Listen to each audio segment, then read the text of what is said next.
All right, folks, Toyota 4Runner, classic problem of the sunroof drain being clogged. Over there in the corner, maybe you can see it, is a little hole. It was kind of gunked up and I was getting water in the floorboard, and I got a piece of weed whacker line and pushed through there, and then poured water into this, what would you call it, the basin around the drain. And it drained out real slow. It was pretty unsatisfactory. You know, a hard rain, and this vehicle sits on a little bit of a tilt where it's parked.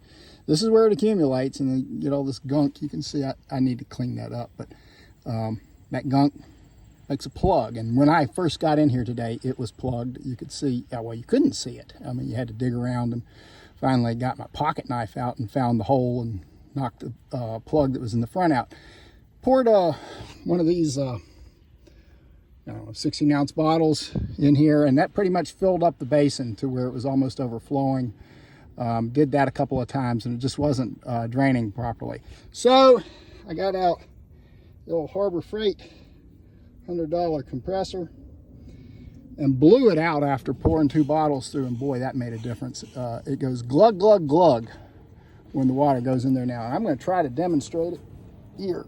I can do it without making a complete mess. I don't know if I can do this, but I want you to hear the sound, so I'll be quiet.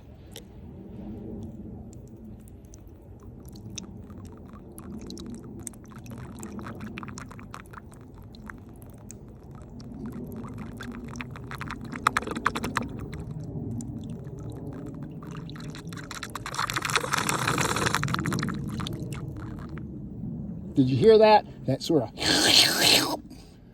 What that's telling you is that the drain line is filling up with water, and then it siphons it out and sucks it out real good.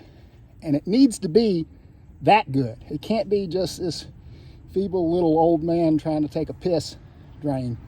It's got to be a full-on write your name on the wall on the side of a building type drain, or otherwise it's just going to fill up when it rains hard and you're going to get water in your floorboard. So that's what I've learned.